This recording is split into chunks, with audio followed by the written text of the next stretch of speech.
Hello बच्चों, स्वागत है आपका अपना यूट्यूब चैनल फिजिक्स टुडे में। मैं बीके सिंह, बिहार दरभंगा से। बच्चों, एक इम्पोर्टेंट टॉपिक है जिसका नाम है कूलम्स लॉ। तो सबसे पहली बात है कि कूलम्स लॉ होता क्या है, कूलम्स लॉ कहाँ कहाँ वैलिड होता है, कूलम्स लॉ के लिमिटेशंस क्या हैं, इन सब चीज़ों पे हम बात करेंगे। कुछ यूनिक चीज़ में ऐसे बातें करूँगा कि जैसे में आपसे पूछा जाता है कि कूलम्स लॉ क्या है, तो नाम सुनते ही कूलम्स लॉ में क्या फोकस कर जाता है कि सर तो ये तो सिंपल है, कूलम्स लॉ 1/4πε0 इनटू में दोनों चार्ज का प्रोडक्ट डिवाइडेड बाय उसका डिस्टेंस, ये फॉर्मूला होता है। अब सबसे पहली बात क्या है, ये जो चार्ज है Q1 Q2, दो चार्ज है जिसके मैंने माना है एक का नाम है Q1, वो कैसा भी हो, मे बी पॉजिटिव और निगेटिव। अगर मैंने इसको प्लस माइनस को, अगर मैंने Q1 Q2 को, एक को रख दिया पानी में और एक को रख दिया हवा में, और मुझे बताइए क्या इस दोनों के बीच के जो कूलम फोर्स होगा F, क्या वही फोर्स बराबर होगा जब ये दोनों हवा में हो और हवा में हो? क्या वो दोनों फोर्स बराबर होगा? मान लेते हैं उस समय का फोर्स F2 होगा। तो मुझे ये जानना है कि क्या ये फोर्स इस समय का फोर्स दोनों बराबर होगा।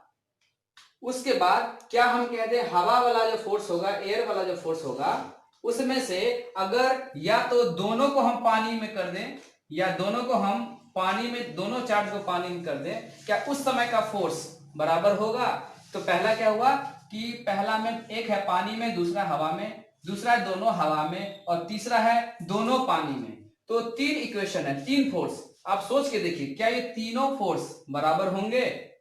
तो हम लोग कूलम्स लॉ में कैसे पढ़ लेते हैं, क्या पढ़ा दिया जाता है कि हम लोग जो फॉर्मूला पढ़े हैं ये हवा हवा वाला, मतलब एयर एयर में, ये जो हम लोग पढ़े हैं वह एक एयर में है, वैक्यूम में है। ये फॉर्मूला हम लोग उसमें में पढ़े हुए हैं। ये एग्जैक्टली फॉर्मूला क्या इसमें एप्लीकेबल है, क्या इसमें एप्लीकेबल है, ये जानना है। दूसरी बात मैं ये बता रहा हूं कि ये जो आप लोग कूलम्स लॉ पढ़ते हैं, तो आप मुझे बताओ कि कूलम्स लॉ जो वैलिड होता है वो होता है एक पॉइंट चार्ज के लिए। तो पॉइंट चार्ज का मैंने एक वीडियो अलग से बना दिया है, आप यूट्यूब पे सर्च कर लीजिएगा या तो मैं इसमें लिंक दे दूंगा। आप देखिए पॉइंट चार्ज मतलब ये एक पॉइंट चार्ज है, ये एक पॉइंट चार्ज है। दो पॉइंट चार्ज की मिनिमम डिस्टेंस कितनी होनी चाहिए, आर की वैल्यू कितनी होनी चाहिए ताकि कूलम्स लॉ लग सके? मुझे बताओ क्या कूलम्स लॉ एक धरती पे है और एक मून पे है, वहां पे कूलम्स लॉ लग पाएगा? अगर ये लग पाएगा तो उस समय ग्रेविटेशनल लॉ क्या होगा?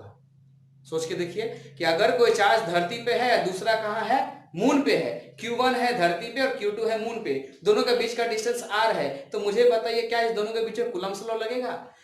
मान लीजिए ये हमारा एक चार्ज है Q और एक चार्ज ये Q2, इस दोनों के बीच की डिस्टेंस कुछ फिक्स है। अगर इस दोनों के बीच, दोनों I के बीच में पूछा जाए कूलम्स लॉ क्या होगा, निकाल सकते हो।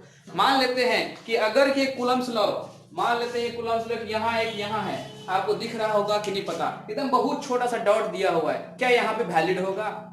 तो यही रिक्वायरमेंट है, यही चीज है कि आपको ये देखना है कि कूलम्स लॉ कहां कहां वैलिड होता है, कहां कहां नहीं होता है। तो इस वीडियो में हम खासकर कूलम्स लॉ के बारे में ही जानेंगे। आइए हम आते हैं अपने टॉपिक पे जिसका नाम है कूलम्स लॉ। ठीक है बच्चों, तो सबसे पहले देखिए कूलम्स लॉ क्या है, कैसी स्टेटमेंट है। सबसे पहले हम इधर स्टेटमेंट वाइज रख देते हैं कि कूलम्स लॉ ने क्या क्या कहा था, कूलम्स लॉ ने क्या क्या कहा था। और हम लोग देखो, कोई भी साइंटिस्ट जो अपना स्टेटमेंट देते हैं वो ऐसा नहीं कि आज स्टेटमेंट दिए फिर रात में ख्याल आया अगला दिन स्टेटमेंट दिए, उनको स्टेटमेंट देने में सालों लग जाते हैं, एक स्टेटमेंट को वेरिफिकेशन में सालों लग जाते हैं। और हम लोग कितना देर में पढ़ लेते हैं, ये वीडियो के 10 मिनट में पढ़ लेंगे कूलम्स लॉ का। सोचो कूलम्स लॉ बनाने में कितना समय लगा होगा।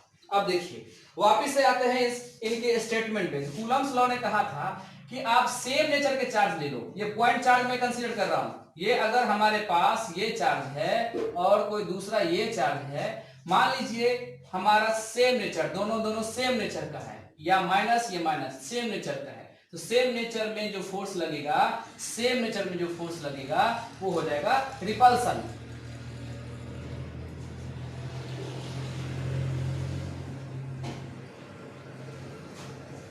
रिपल्सन, ये किसके कारण से होगा? तो ड्यू टू सेम नेचर। किसके कारण से?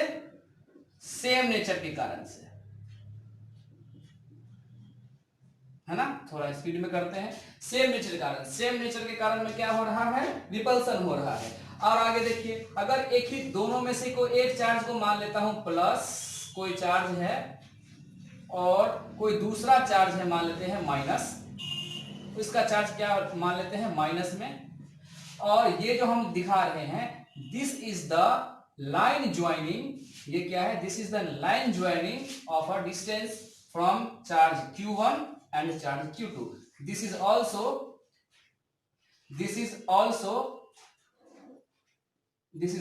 charge Q1 and charge Q2। और यहां से लेकर के ये जो डिस्टेंस है, ये डिस्टेंस है जिसको हम लोग सेंट्रल डिस्टेंस कहते हैं, सेंट्रल डिस्टेंस कहते हैं। वही वैल्यू हम लोग R लेते हैं। तो यहां से लेकर के यहां तक जो वैल्यू है R लेते हैं। तो R वैल्यू समझ में आ गई। उसके बाद ये दोनों के बीच में क्या हो जाएगा? हो जाएगा आपका अट्रैक्शन। इसमें क्या कहेंगे हम लोग? किस नेचर के बारे में? अट्रैक्शन किसके बारे में होता है? तो आंसर है इसका अपोजिट नेचर के कारण अट्रैक्शन होता है। फोर्स ऑफ अट्रैक्शन ऐसे जाएगा, फोर्स ऑफ अट्रैक्शन ऐसे जाएगा, ये F1 और F2 मैंने कंसीडर किया है, ठीक है। अच्छा, अभी फिलहाल जो हम ले रहे हैं, ये जो क्वांटिटी ले रहे हैं, अभी फिलहाल मैं एयर में ले रहा हूं। ये भी हवा में, ये भी हवा में, मतलब सिंपली दो चार्ज यहाँ बोर्ड पे है, एक चार्ज यहाँ है। इस दोनों पॉइंट चार्ज के बदले में हम लोग कूलम्स लगा रहे हैं। तो स्टेटमेंट, सबसे पहला कूलम्स लॉ में क्या हुआ? किसके कारण है? सबसे मेन पर्पस क्या है? तो ये है क्या, कैसा है? Point charge. ये वैलिडेशन हम लिख रहे हैं कि कूलम्स लॉ कहां कहां लगता है। तो सबसे पहला रीजन है इसका पॉइंट चार्ज। वो दोनों पॉइंट चार्ज होना चाहिए, वो दोनों क्या होना चाहिए? पॉइंट चार्ज होना चाहिए। दूसरी बात, यहां से लेकर के यहां जो डिस्टेंस, जिसको लोग R कह रहे हैं, सेंट्रल डिस्टेंस, इसकी वैल्यू, मिनिमम वैल्यू, कम से कम value, minimum value, minimum value of central distance R, ये होता है 10 के पावर -14 मीटर। कोई कोई बुक इसको बच्चों 15 मीटर भी कह रहा है। तो वैल्यू रख लीजिए -14 से -15, -14 से -15 मीटर के बीच में ये लगेगा। माइनस में है, बहुत छोटा सा माइनर वैल्यू हुआ। चलिए यहां तक हो गया। स्टेटमेंट क्या कह रहा है? कूलम्स लॉ का कहना है, ये तो वैलिडेशन हो गया। आप स्टेटमेंट को यहां से हटा लीजिए। वैलिडेशन यहां हो गया, ये किस किस रूप में वैलिड होगा, और भी सारी बातें आएंगी। उसमें से सबसे पहला हम स्टेटमेंट लिख रहे हैं। आप जरा ध्यान से देखेंगे, पॉइंट नंबर पहला बना करके स्टेटमेंट। कूलम्स लॉ के स्टेटमेंट के अनुसार फोर्स जो होगा, देखिए ध्यान से, फोर्स जो होगा वो डायरेक्टली प्रोपोर्शनल प्रोडक्ट के, चार्ज के प्रोडक्ट के मैग्नीट्यूड के बराबर। अब देखिए, ये जो घेरा हुआ है इसको कहते हैं मैग्नीट्यूड। आप इसको समझने की कोशिश करें, इसको कहते हैं मैग्नीट्यूड। ये जो मॉड में घुमा हुआ है इसको भी कहते हैं मैग्नीट्यूड। तो इस दोनों के बीच में क्या हो रहा है? तो आंसर है प्रोडक्ट हो रहा है, गुना हो रहा है। तो क्या कहेंगे? फोर्स जो होगा इज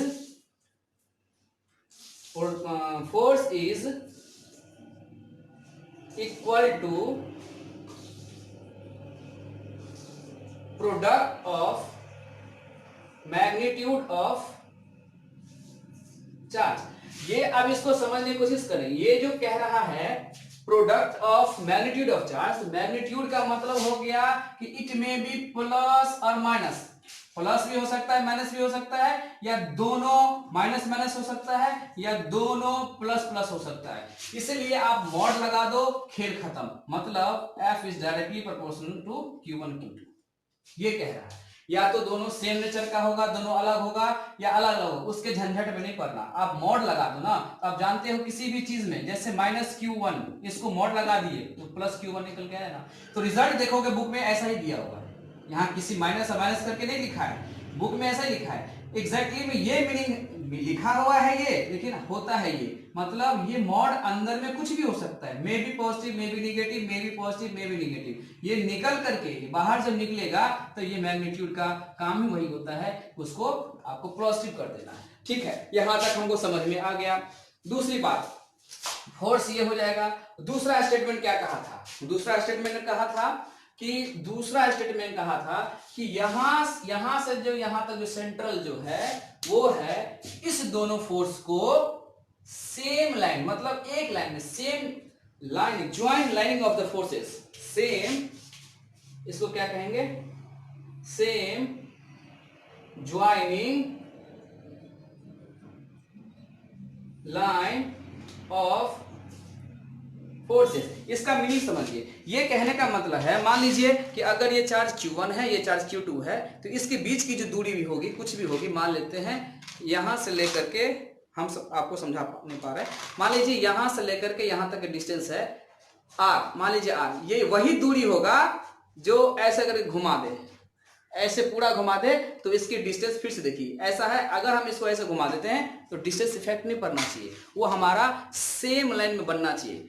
ये कह रहा है कूलम्ब्स लॉ। मतलब ये इस दो फोर्स को उठा लेते हैं और ऐसे करके घुमा लेते हैं, ऐसे करके पूरा 360 पे जितना एंगल पे घुमाना है घुमा लेते हैं, तो ये वाला जो होगा वो आपको एक ही लाइन में बनेगा। वो यही कह रहा है कि same joining line of forces, दूसरा स्टेटमेंट। और तीसरा क्या कह रहा है? तीसरा स्टेटमेंट कह रहा है कि फोर्स जो होगा, यही फोर्स जो होगा, ये फोर्स जो होगा वो हो जाएगा inversely proportional to square of the central distance. Inversely proportional to, इसको लैंग्वेज में लिख लेता हूं, इनवर्सली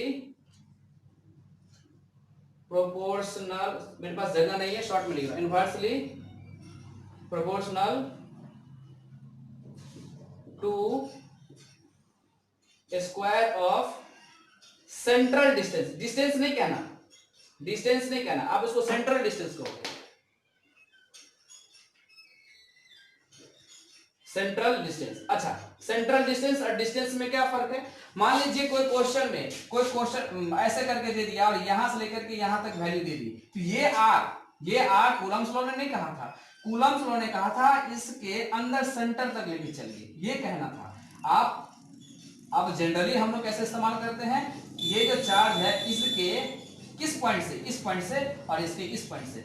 बच्चों ये जो चार्ज मैंने दिखाया एग्जैक्टली में ये पॉइंट चार्ज होता है, ये पॉइंट चार्ज होता है। तो ये यहां तक अगर कोई टच कर लिया, यहां तक टच कर लिया तो पॉइंट चार्ज में उसका जो सेंटर है वो नहीं के बराबर होता है, इसीलिए हम लोग जनरली ऐसे करके ड्रॉ कर लेते हैं। लेकिन ये सोचना गलत है। अगर मैं पॉइंट चार्ज को बहुत महीन कण को ऐसे इनलार्ज करके देखूं तो हमारे इस दोनों के बीच में कुछ अंतर होगा। खैर छोड़ो, आपको समझाना था, मैंने समझाया, तो बात समझ में आ गई।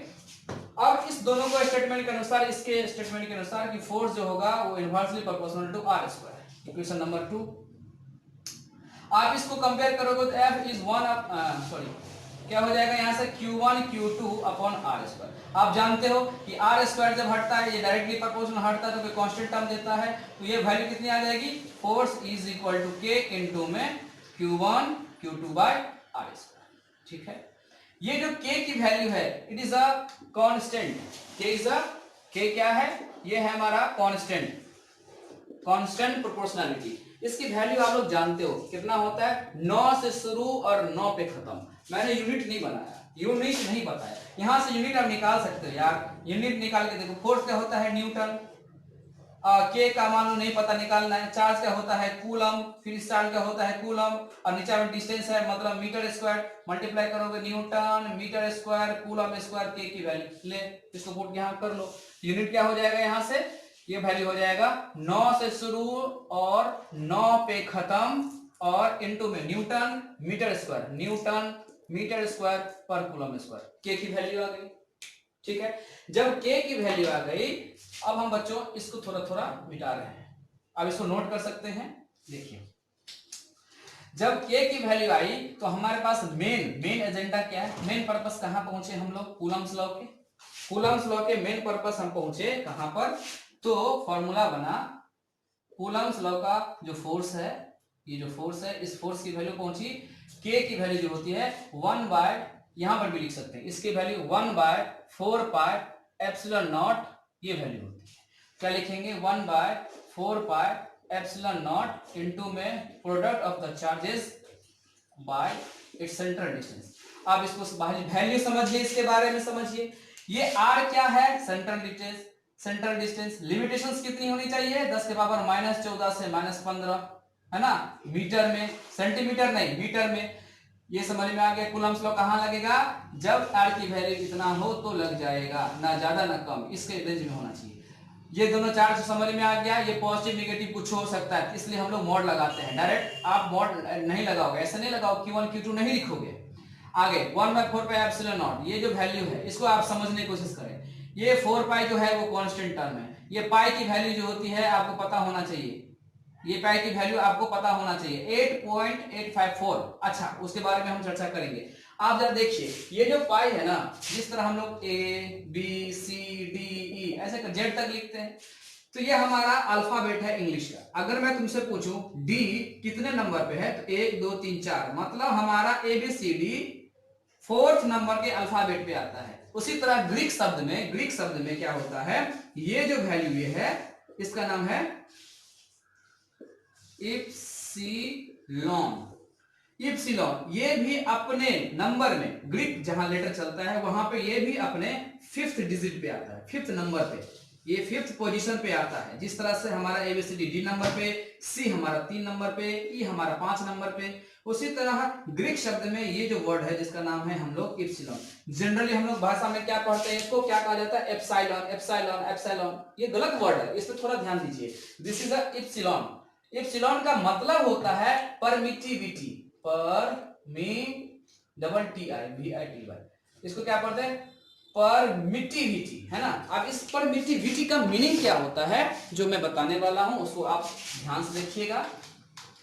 इस परमिटिविटी के बदले में हम लोग क्या समझते हैं, क्या जानते हैं? दूसरी बात, ये जो 4 पाई एप्सिलॉन नॉट है, तो कूलम्स लॉ जो होता है, कूलम्स लॉ का अगर 2 चार्ज लेते हैं, कूलम्स लॉ कहां वैलिड होगा?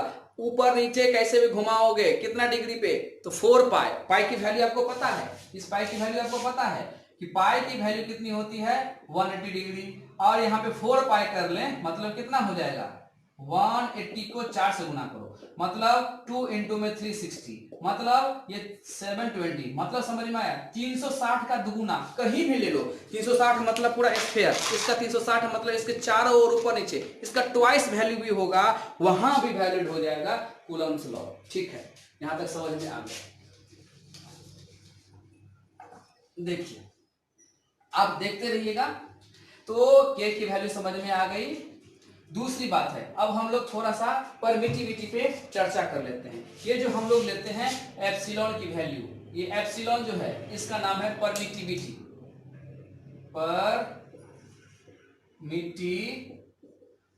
परमिटिविटी अगर इसी के साथ m लगा दे या ऐसे रह जाए, इसका मतलब हो जाएगा परमिटिविटी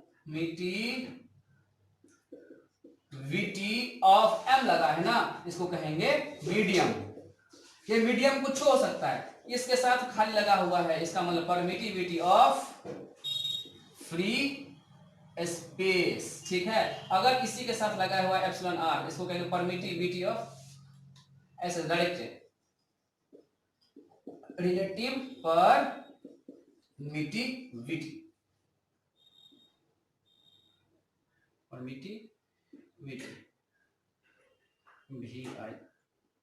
है ना, परमिटिविटी। अब ये रिलेटिव परमिटिविटी क्या होता है, इसको समझिए। रिलेटिव परमिटिविटी जो होता है, परमिटिविटी जिसको एप्सिलॉन r से कहते हैं, ये होता है किसी का भी एप्सिलॉन m मीडियम बटा में एप्सिलॉन o।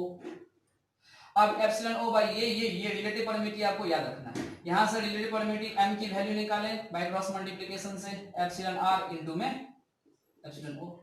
अब जरा ध्यान से देखिए, ये जो आगे जाके सेकंड चैप्टर में पढ़ेंगे, इसी को हम लोग डाइलेक्ट्रिक कांस्टेंट कहते हैं। ये जो वैल्यू है यही हमारे पास k आता है, कहीं कहीं c आता है, ये सब बारे में चीज है।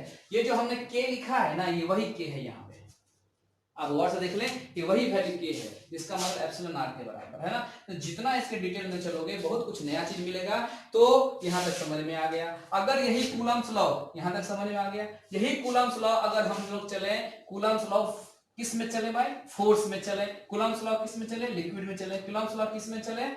पानी में चले, तब क्या होगा? सोचो, वाटर में लेके चले तब क्या होगा? तो वहां से फॉर्मूला बनेगा कूलम्स लॉ मीडियम के लिए, ऐसे लिखेंगे 1/4 पाई मीडियम है ना, तो एप्सिलॉन m इनटू में charge Q1 Q2 by R square. Equation पहला मान लो। समझ में आ रही बात? तो यहां तक हमको समझ में आ गया। अगर यही चीज फोर्स अगर किसी फ्री स्पेस की बात कर लो, ओ का मतलब फ्री स्पेस, तो 1/4 पाई एप्सिलॉन ओ है, ओ कर लेता हूं, तब बनेगा Q1 Q2 by R square. Equation दूसरा। यहां जो वैल्यू लिखा हुआ है ई आर, मैं साइड में तुम्हें लिख दे रहा हूं ताकि तुम्हें कंफ्यूजन ना हो।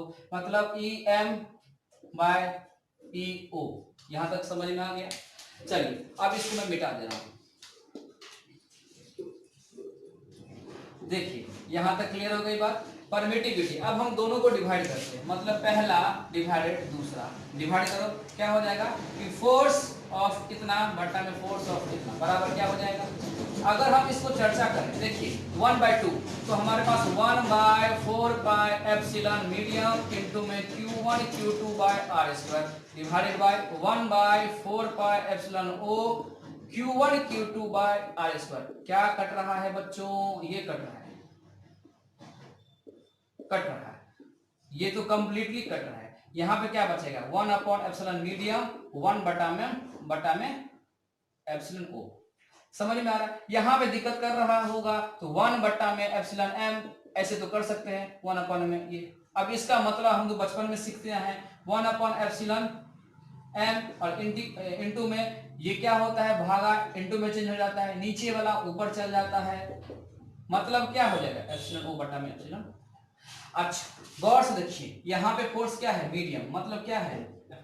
तो अब यहां से एक चीज आप गौर करें, ये ऊपर में फोर्स ऑफ मीडियम तो है परमिटिविटी ऑफ फ्री स्पेस, और यहां पे है फोर्स ऑफ फ्री स्पेस, तो नीचे मीडियम। उल्टा नहीं दिख रहा है? ऊपर में है मीडियम तो ऊपर में भी मीडियम होना चाहिए, नीचे में है फोर्स फ्री स्पेस तो नीचे फ्री स्पेस होना चाहिए। ये उल्टा नहीं है। इसका मतलब यहां से हम कह सकते हैं कि फोर्स और परमिटिविटी में इनवर्सली प्रोपोर्शनल है। ये समझ में आया?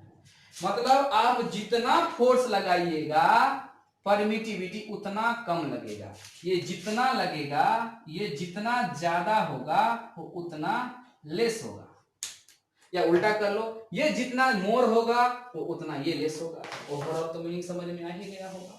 तो चलिए ये भी समझ में आ गया हमको परमिटिविटी के कारण से। अब परमिटिविटी का एग्जैक्ट मीनिंग बता करके और इस टॉपिक को हम खत्म करते हैं। देखिए लास्ट पॉइंट है अपना परमिटिविटी के मीडियम के बताकर खत्म करते हैं। मतलब हमारा जो टॉपिक है अभी क्या लिख रहे थे कि फोर्स और परमिटिविटी में क्या रिलेशंस है। अगर मान लीजिए ये ज्यादा हो गया तो ये क्या हो जाएगा? लेस हो जाएगा। आप नोट करते रहना, अब इसको समझने की कोशिश करो। ये जो परमिटिविटी है ना, ये बहुत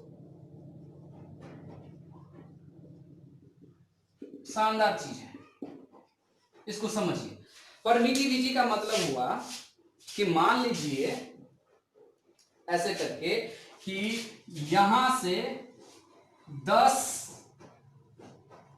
ऐसे करके 1 2 3 4 5 मान लेते हैं, 5 लाइट गिन करके आ रही है, 5 लाइट गिन के आ रही है, और मैंने यहां पे एक काला शीशा लगा दिया है, ब्लैक। ये मैंने क्या लगा दिया है? ब्लैक मिरर लगा दिया है। ओके, ये काला कोई ट्रांसपेरेंट है, तो जितना सारा लाइट इधर से गुजरेगा तो वहां पे पहुंचा हमारे पास सिर्फ और सिर्फ 2 लाइट। जरा ध्यान से देखिए, टोटल लाइट कितनी थी? 5। ये ब्लैक मिरर लगाने के बाद हमारे पास आंखों पे कितना पहुंचा? हमारे पास आंखों पे कितना पहुंचा? तो हमारे पास आंखों पे सिर्फ और सिर्फ हमारे पास 2 लाइट पहुंचा। 5 लाइट में से सिर्फ 2 लाइट पहुंच रहा है बच्चों। इसका मतलब क्या हुआ कि ये 3 लाइट को एब्जॉर्ब कर लिया। ये क्या कर लिया? 3 लाइट को एब्जॉर्ब कर लिया।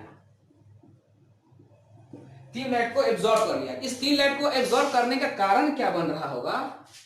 इसका मतलब है ये जो लाइट आ रहा है, ये 3 लाइट को 5 में से 3 लाइट को अपने पास रख लिया, और सिर्फ दो को परमिट किया, दैट इज कॉल्ड परमिटिविटी।